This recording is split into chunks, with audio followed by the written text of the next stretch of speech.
अकोला महानगरपालिकेच्या रणधुमाळीत कृषीनगर प्रभाग क्रमांक 13 मधील राजकीय वातावरण सध्या पूर्णपणे भाजपमय झाल्याचे पाहायला मिळत आहे। विकासाचा अजेंडा आणि जनसंपर्काच्या जोरावर भाजपच्या सुनेता विजय अग्रवाल यांच्यासह त्यांच्या पूर्ण पॅनलचे प्रचारात मोठी आघाडी घेतली असून विरोधकांसमोर मोठं आव्हान उभं केलं आहे। आज सकाळी भीमनगर प्रभाग क्रमांक 9 मध्ये भाजप राष्ट्रवादी महायुतीच्या उमेदवारांचा संयुक्त प्रचाराला चहा कारखाना भीमनगर या प्रभाग उत्स्फूर्त प्रतिसाद मिळताना दिसत आहे।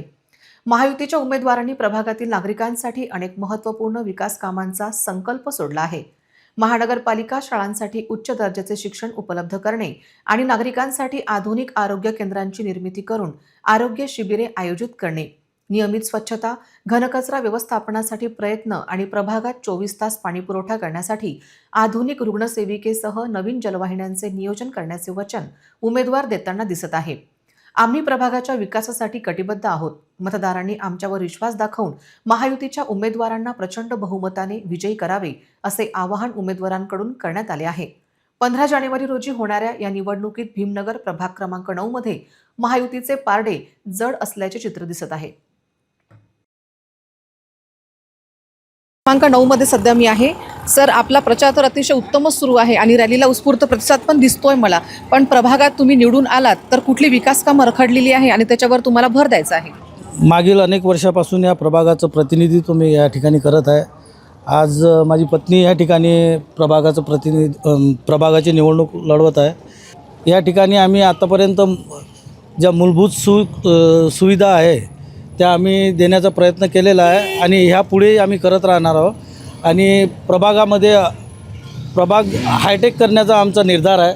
प्रभागामध्ये जागोजागी CCTV कॅमेरे लावायचे आहेत, बरेच ठिकाणी रोडचे कामं बाकी आहेत, अंडरग्राऊंड ड्रेनेज आहे, तसेच प्रभाग डासमुक्त करायचा आमचा हे आहे, इत्यादी आम्ही कामे करणार। दुसरा टर्म घेऊन आपण परत उमेदवारीसाठी निवडणुकीच्या रिंगणात उभे आहात। आता तुमच्या प्रभागात कुठली विकास कामं खोळंबलेली आहे आणि तुम्हाला ती मार्गी लावायची आहेत? आधी तर भूमिगतचं काम चालूच आहे, काही ठिकाणी राहिलेलं आहे, ते पूर्ण करायचं इच्छा आहे आमची।